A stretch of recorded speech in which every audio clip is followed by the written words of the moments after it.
Hi guys, Colm Kelly here of OTI Media. Welcome along to Learning to Dad, the show that will bring you on my journey as I rocket towards parenthood. On each episode, I'm going to be joined by one of my friends who are already parents. We're going to talk through some fun scenarios, their tips, their do's, their don'ts, what I need to know, the life hacks for being a parent, and they're going to give that advice to me, and I'm going to try and do the best I can with it. On today's show, I'm joined by my good friend Scott Fish, so let's get to it.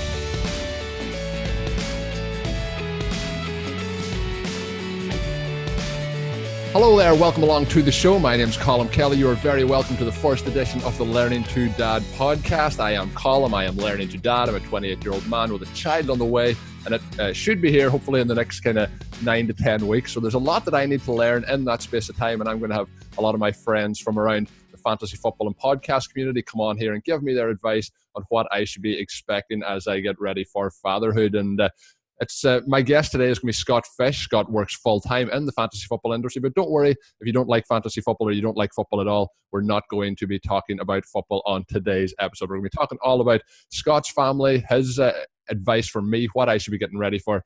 And, some of the stuff I'm sure I'll be grimacing at, some of the stuff I'll be smiling at, but I hope there's going to be a lot of fun here for the listeners. I'm joined by my production team here. We've got Paddington Bear up the top, and we've got Trunks the Elephant down the bottom. So hopefully they'll be able to guide us here as we go through the show. But Scott, let's start it all off. How are you doing, my man? Oh, I'm doing great. I'm glad to be part of this this new launching. This is going to be fun.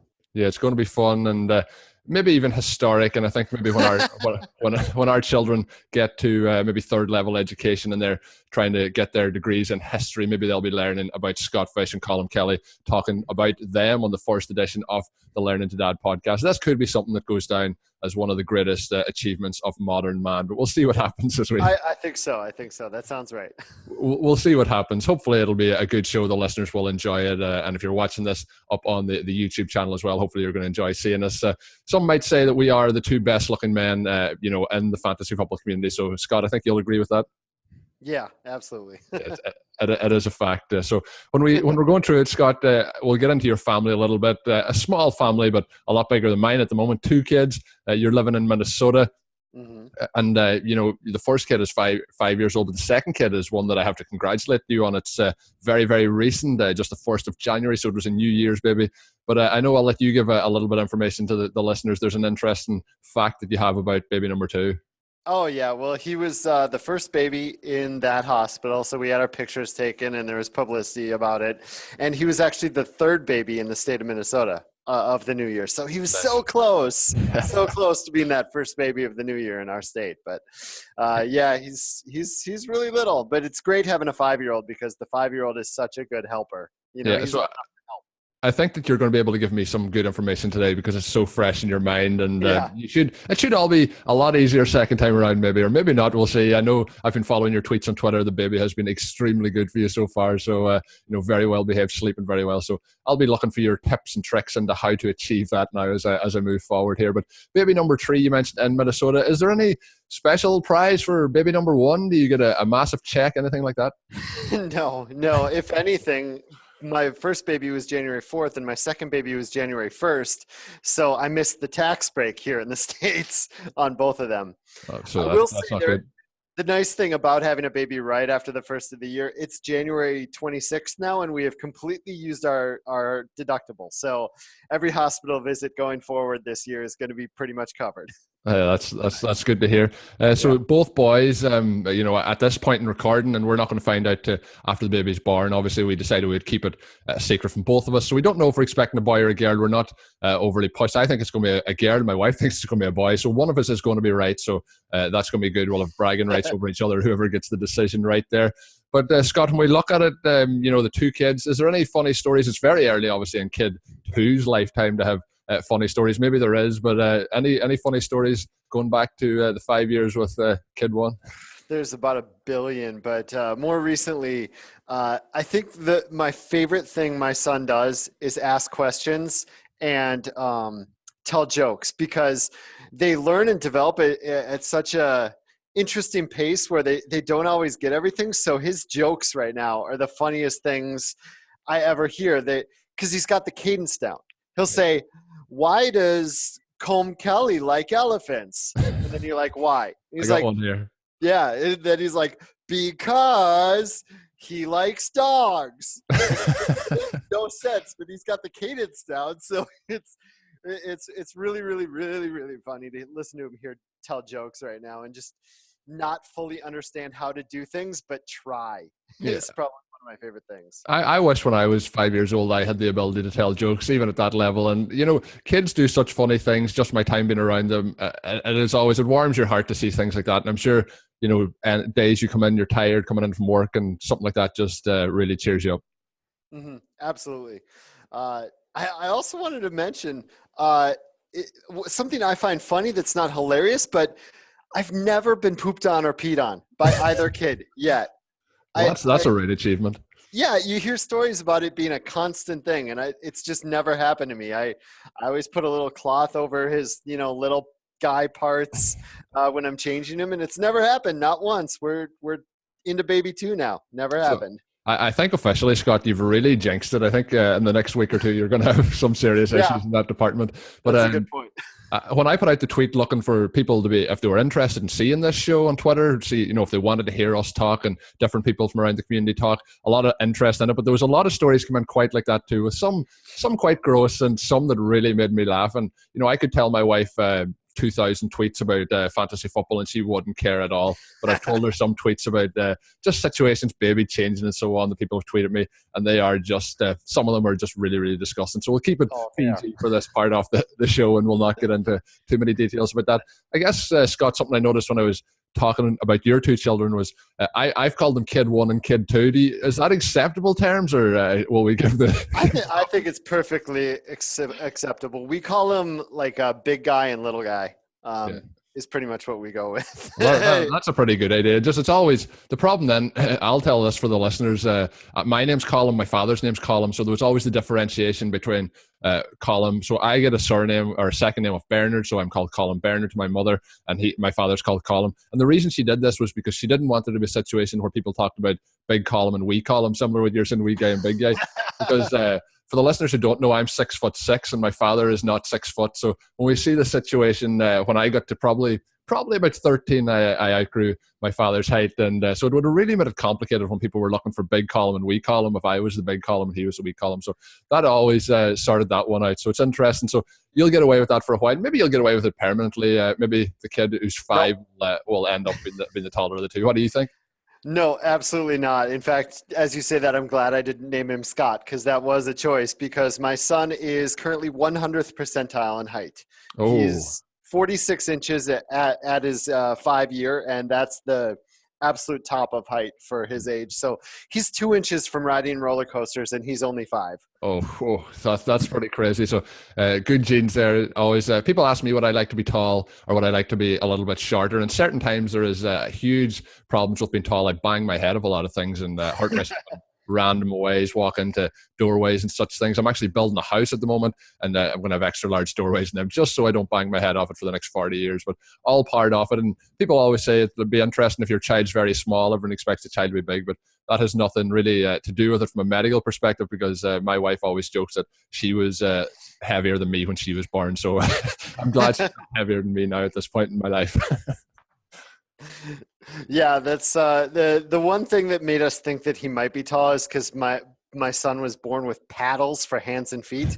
Like he was actually probably on the smaller side, height or length and weight, but his hands and feet were he had to wear 6 to 12 month socks when he was born. No newborn socks, the 6 to 12 month socks. So. Awesome. We kind of thought he'd grow into that. Yeah, so he's growing into the clothes, but he grows out of them pretty sharpish, I'm guessing. So yeah. I mentioned I'm kind of closing in very, very quickly here on parenthood. There's probably a lot that I need to learn in this period of time. I've been busy throughout the NFL season like you have, thinking about what to do with fantasy football and doing podcasts and so on. So now I'm really diving into what I need to be doing here. I think I'm quite mature for my age. I mentioned being 28, but there's still a lot that goes in. And people say, you can think you're ready, you're never going to be ready. What is the one thing maybe that from prior to having the 2 kids to this point in time that you think, yeah, I thought I was going to still have time to do all these things, but there's one thing that just really changed and was wiped out altogether? Man, I think getting out the door quickly completely disappears. You were able to just throw on your shoes and go out the door in 2 minutes. And good luck doing anything in under 10 minutes, getting out the door. Going to movies and watching movies, because you can't watch a lot of the movies you want to watch in front of a 3-year-old kid, So watching movies becomes an after they go to bed thing, and going to movies is almost it's always kids movies. And when it's not, you need grandparents or something to help out. You see maybe 5 movies a year at tops that you actually want to see. One of the podcasts I did with you during the season talking about fantasy football was, I think it was one that just shortly after you actually seen Thor. I think we might have reviewed the film. And I think did you do a double screening on that day? You watched 2 films in one?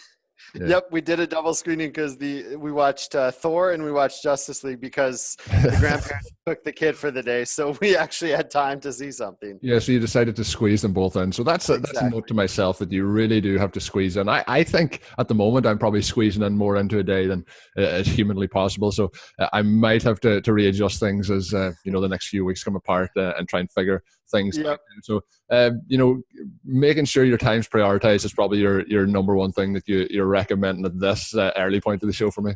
Yep, and you get used to it. You just like priority one becomes what's going on with the kid, and then whatever time there is left, you just figure it out. It might be stressful at first, but honestly, right now I don't feel any busier or less busy than I did before I was a parent. It's just filled with different stuff. Yeah, I think that's what most people think. It just changes your priorities around and gets you to prioritize one thing over the other. And it probably as well eliminates a lot of stuff that, you're doing, but is not essential in your life. Maybe you do it on a daily basis or weekly basis, but then you think, I'm just wasting my time doing this. I have other things that are more important. And then you probably don't miss that all that much. But I'm going to go first. And I always like when I'm doing shows or podcasts to get somebody to say the worst part first, so then we can go into the best part next. It makes people then move on a positive note. So if you had to pick one thing, and you mentioned already that you haven't really got any bathroom changing accidents at this point in time, what would be the worst part of parenthood if you had to pick one thing?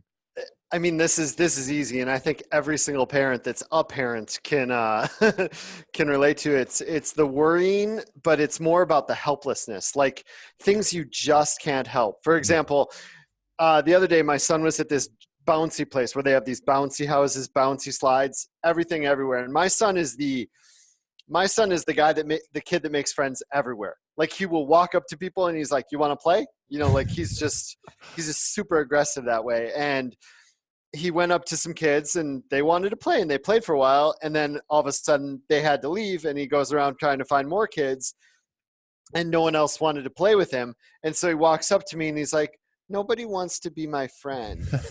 and seeing stuff like that, you can't do anything. You can't go, "Hey, you kids, come play with my kid." You can't. There's so many helpless moments that there's nothing you can do. So you end up taking him to the video store for some ice cream or something to make him feel better. But it's helplessness. It's just things that are completely out of your control that makes your child feel sad and you can't do anything. Those are the worst moments. Yeah, I think that's where I'm going to struggle. We have a dog, and sometimes, if the dog's upset, you have to do something. And I don't know how I'm going to manage with a child, because, I'm a sucker for the dog anytime he wants something. So it's going to be tough to put your foot down, but you're on the opposite side of the scale where the child's upset. And I think that's going to be something that emotionally takes a lot of getting used to. So I can really understand what you're saying from that perspective. So I guess then on the other side, the best part of it, is it the jokes that you get told, or what is the best part of it for you? I think it's all of that. First off, watching them learn things is amazing. Just watching them this week, my son started learning Mandarin, and he already knows more Mandarin than I do at 5, which is frustrating. He definitely knows more than I do, because I know 0 words of Mandarin. Yeah, watching him run to us and say a word and ask us what it is, and we don't know, and he tells us, and it's really fun watching him learn. But I think the biggest thing I love is just the complete unconditional love. Like there's no hate, there's no sadness, upset. Like there's none of that. It's all, he has nothing but love for us right now. And I know that'll change, especially when he's a teenager. But at age 5 right now, and even the little one, it's just all wanting us to be a part of his life. I love that so much, and going to be sad when it goes. Yeah, that's bound to be pretty awesome. It's like everything; it probably will change, but you never know. Then when the child gets older, hopefully it'll be able to help you with things that they can't help you with now. And it all is about Yeah. balancing out. And hopefully we all always have good relationships with our kids as they move forward, and our good relationships with our parents. It's always an interesting one to see how we develop as people, and that's going to be another part. You mentioned that they won't maybe the all the time conditional love won't be there, but they'll start to understand what you do for them at this point in their life, and as they grow up they'll develop into different human beings. It's going to be Yep. another fun part of the journey. It's a long lifelong journey, and I'm at the very start of it and you're moving through it, so it's going to be fun. I'm really, really excited about that. There, the other Yeah. question, I guess, is your children now probably come to you with well, the 5-year-old child comes with aspirations of what they want to do. I want to be an astronaut. I want to be an NFL player. Maybe now when they want to be an NFL player, we say, just watch out for a minute. We don't want you to be getting those concussions. Another thing I love watching is their personality, because part of their personality that they had, even at like 0, 1, and 2, is still there at age 5, which is just interesting to me. That certain things, like if their temper goes from 0 to 60 or something, or they like a certain thing, it seems like it stays with them. Just little things, and it's fun watching that develop. Some of those things stay there. But when I was a child, I wanted to be a teacher. My dad was a teacher and a professor. My dad was originally a forest ranger, a smoke jumper that jumped in the middle of fires and fought fires. And then both my parents worked at a hospital for a while, and then my dad was a teacher and a professor and whatnot. And I just always wanted to be a teacher. Always wanted to help, educate kids, et cetera. My son wants to be a firefighter, which is pretty common for. Yeah. Actually, he for the longest time he didn't say firefighter. He said fighter, which I assume is a guy that fights people that fight. I don't know, but I wanted to be a teacher when I grew up, and that didn't really happen. But it's I enjoy where I'm at. Yeah, it's always interesting. I'm always interested to see what people did think when they were younger, what they wanted to be, and when they look back, if they thought it was achievable. Teacher is certainly, something that a lot of people aspire to. My wife always wanted to be a veterinarian, and through our time, pretty much going out. We've been going out. We were going out for 10 years prior to getting married. We've now been married for a year and a half. So there's a long period there. But since she was very, very young, she always wanted to be a vet, and she went on and became a vet. And I was the opposite. I wanted to be a football player, and I always wanted to be like a soccer player. I played soccer with many, many teams throughout the years, and played at a pretty high level. Went to England for a period of time and was playing over there with the professional teams. But it didn't work out. I didn't get what happened. Then I come home and I kind of had to readjust things there. But Yeah. It's always interesting to having that goal and trying to strive for it. But it's always cool to hear what the kids want to do. And I think a fighter could be a new career. Yeah, I like it. You go around fighting people who are fighting. Yeah, I like it. It was adorable. So I guess then when we're talking about your childhood, we'll get you another childhood question in here. Have you a favorite childhood memory? A favorite childhood memory?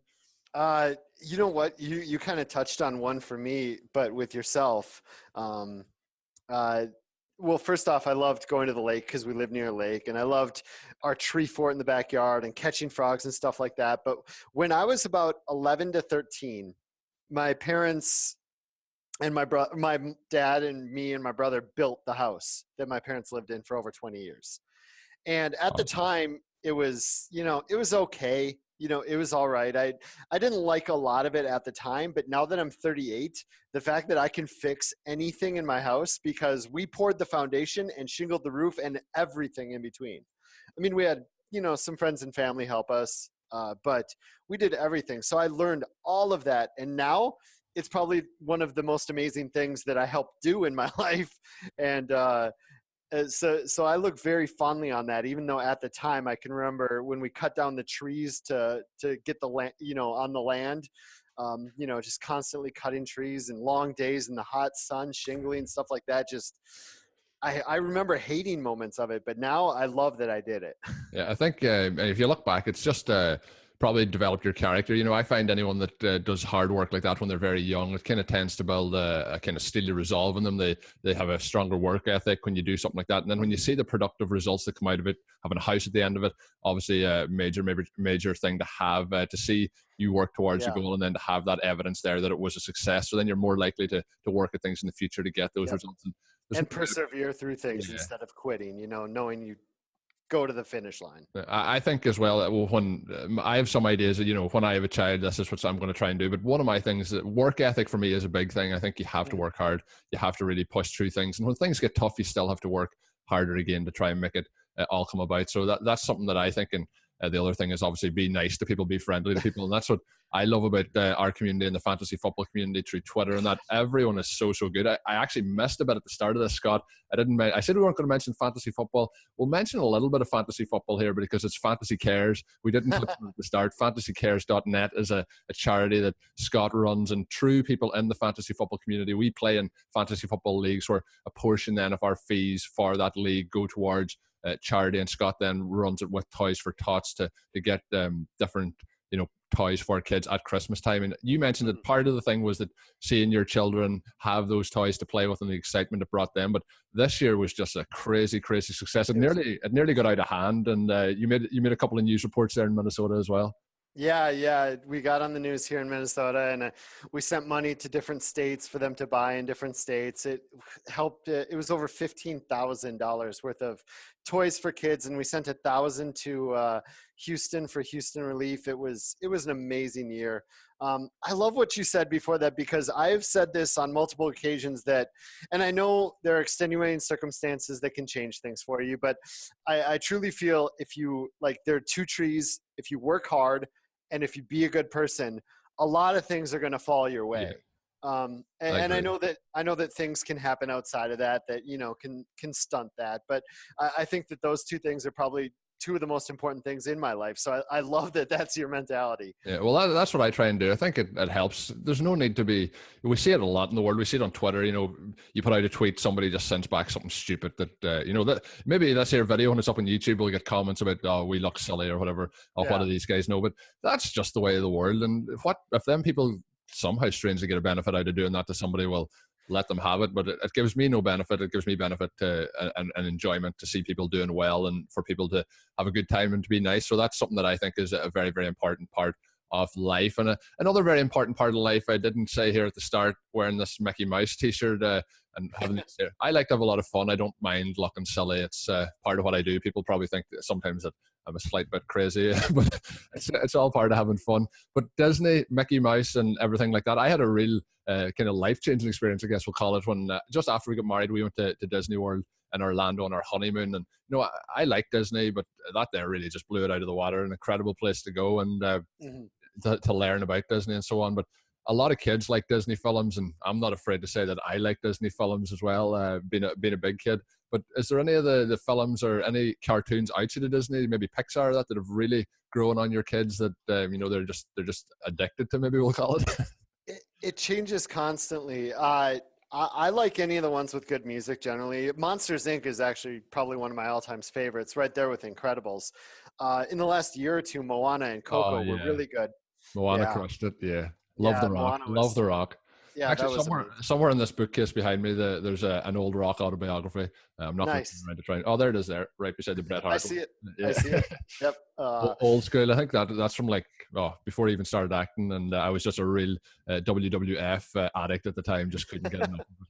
It's funny. I almost wore my Donald Duck shirt today too. That would have been hilarious if we. If we paired that up pretty well. No, I like almost all of them, as long as they're the good ones. I didn't realize until I had kids how many crap knockoffs there are. Like my son's really into Minions right now and Penguins of Madagascar, and there's these crap low budget penguin movies or low budget, you know, you name just trying to cash in on it. They're trying to Kung Fu Panda, and then there's this low budget panda fighting panda movie, and I didn't realize that there's so many of those out there. Well, I haven't realized that yet, but it's like any film or anything that has success, to be people out there, you know, trying to knock it off. But the films are always interesting, you know. I remember back to my childhood, The Lion King was the one that I really, really liked. I know my wife, for Pretty much all her life didn't want to watch The Lion King, and not last Christmas, Christmas before, it was the 25th anniversary. She bought me The Lion King DVD for that, so we watched it together. And she thought, like all her life, she just put it off just because of the part where, I don't want to spoiler alert here, but there is a death. In the spoiler alert. There's a death in the film. But when 26 years later. Yeah. Spoiler alert or whatever. I'm sure if I didn't say it, somebody would have said something about it. But like, and there's some films in that, they're doing the kind of live screen reenactment of them. The Jungle Book came out a couple of years ago. I seen that in Sydney in IMAX, which was an incredible film in 3D. So there's lots and lots of good ones there. And whether it's Disney, whether it's not, they're all pretty much fantastic. I really, really do enjoy them. I've Paddington Bear up here behind me. I seen the new one of them a couple of weeks ago, and I just thought it was fantastic. I would watch it again, and I can't wait to watch that with our child. I think it's another way that I'll be able to see a different view of it. But for you, when you were a child, had you any that really stood out to you? I remember watching Aladdin a lot, and Aladdin probably came out when I was, I don't know, 10, 11, 12, something like that. So it's not even a little kid thing, but I remember cartoons from when I was younger, like Ninja Turtles or like any of those cartoons that were on after school. But I don't really, I just remember liking Aladdin a lot, and that might go to the music thing. It had really good music, a really good soundtrack. Yeah, I remember, the one I always remember is Thomas the Tank Engine. I don't know, did that get all the way over to the US? Oh yeah. Thomas the Tank. The last 2 years we go to the Thomas the Tank engine thing in Duluth, where they have Thomas. You can ride on Thomas and Percy. Oh, that's pretty cool. I remember that. Oh my gosh, I remember that as a child. Into a funny kid story. Oh, let's go for it, because it's all about the kids. Hit me with it. As parents will know, your kids tend to say certain things wrong, and it sounds like something else.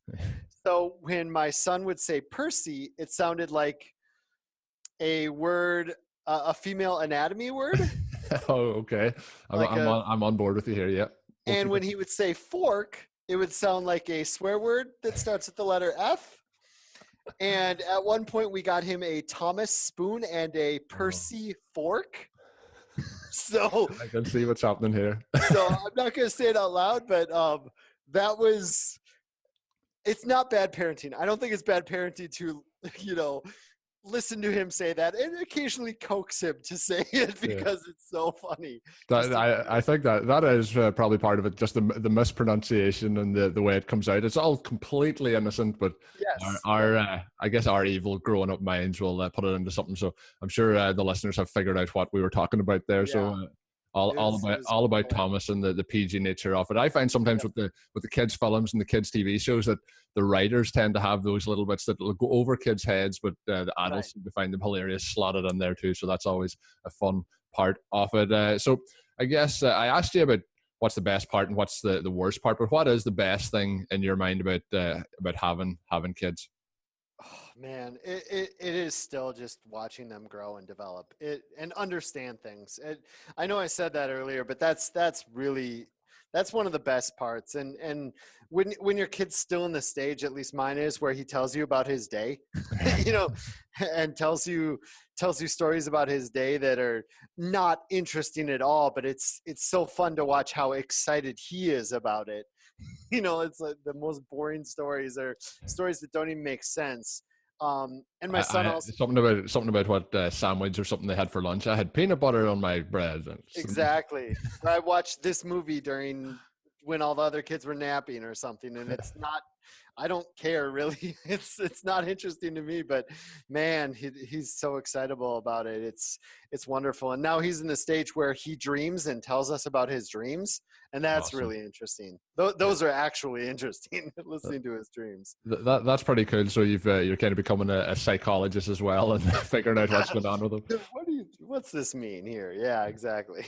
So I guess as we roll on towards the end of it, I'm looking for advice on this show about what I should be doing when I'm learning to dad, what way I should be going, and maybe some advice that I can pick up along the way. I'll be taking notes, I'm sure, as I go back and listen through the episode myself. What should I be doing to figure out what I need to be a good dad here? So what is the one piece of advice that you think that, if you could get, if we go back to prior 6 years ago, prior to child one, what's the one piece of advice that you think that you would like to have bestowed upon you that you can, in all your wisdom, send my way? I think, oh boy, there's so many things here. I I'll think the biggest one, share the knowledge. Share the knowledge.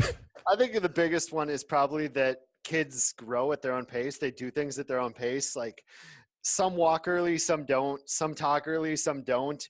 Um, I've learned from nearly all the parents, like a lot of kids, a lot of my friends have kids similar ages, and we all learned on the first one the hard way that potty training is basically a waste. You start and you try to think a certain age is right, but really they will potty train when they want to. It's they will get to a point where they just don't want to be wet anymore. And like we did it hardcore for a week or two, and we're like, he does not want to do this. And then maybe a month later, he's like, okay, I'm done. I'm done with diapers. Just quit it. Just did it on his own. And almost it was the same story with almost every one of my friends' kids as well. And the second one, that's one we won't we're not gonna we'll show him the toilet. We're not gonna teach him. We're just gonna we'll show him it. We're not gonna force it on him because they'll do it when they want to. With this second child, I think, Scott, I'm just going to keep sending you messages and emails just to figure out. You'll be kind of 3 or 4 months ahead of me. I'll be like, what are you doing now, Scott? And I'll just be getting all that knowledge coming from you. But it is, I think you mentioned it about kids. I think it's about everyone in general. People develop at different stages in their lives. And some people, I find I learn a lot by doing things practically. If I'm trying to learn how to do something regarding editing podcasts or videos, or whether it's just learning to do different stuff, I tend to be better if somebody says do this and I do it and then I learn it, rather than reading it and trying to figure it out. And a lot of people have different ways, and I find when I was at school in particular, you're told to do it a certain way. I found that there sometimes didn't stick in my head, which I found was that if I was able to do the thing in the practical side of it, it'd help work. So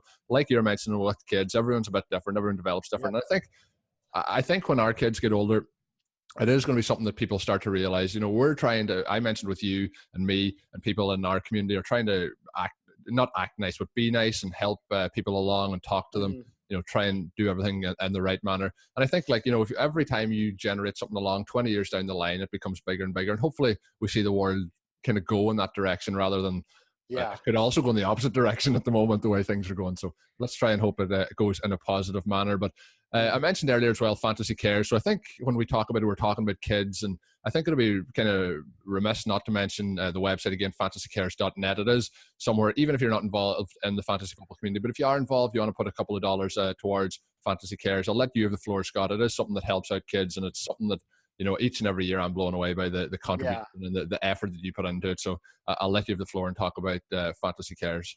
Yeah, it's fantasycares.net. There is a donate button. All the money goes to charity. It's another thing that's great for my kid too, is because I get to take him along and he gets to learn what I'm trying to do and to be good to other people and to try to help out people who may be less fortunate. But yeah, just go to fantasycares.net. There's a donate button there. I usually run contests in the off season. I don't have any of those up yet, but yeah, it's really amazing what this community does. I have another piece of advice if you want. Yeah, let's go. I'm here. Wait till I get my pen here. I'm gonna write it down.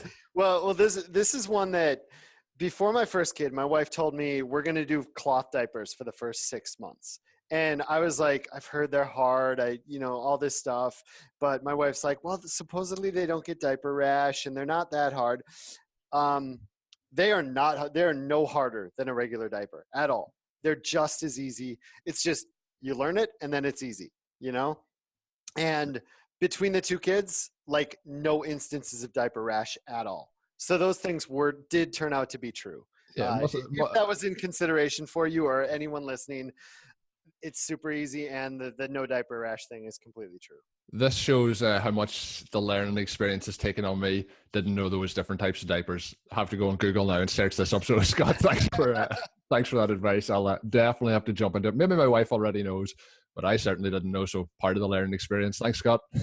Nice, very nice. So as we wrap up here, we've mentioned Fantasy Cares. I've made it through the first episode. Hopefully you've all enjoyed it. It's going to be a 9-part series is the plan. I mentioned I have 9 or 10 weeks prior to the baby coming. I'm going to be recording these, releasing them on a weekly basis, so you'll be able to get them via the podcast channel, and there's also via YouTube on the video side of it. So hopefully you go and listen and you enjoy them. Make sure you subscribe, whether you're on YouTube or whether you're listening on the podcast channel. And of course, do come back, listen each and every week, and tell your friends about it. Maybe you're yourself becoming a father and you want to get some advice. There will be some good advice. There'll be some funny stories, and hopefully we'll all have a good time listening. And so do share the word around. That is much appreciated. Scott is on Twitter as well. If you want to follow him, or if you want to find out more about fantasycares.net, at ScottFish24. I'm on Twitter at Overtime Ireland. You can follow me there. My name is Colm Kelly. This is the first edition of the Learning to Dad podcast, and I look forward to bringing you many more, because this certainly was a very fun one to record with Scott. And until we're back with the next one, have a good one.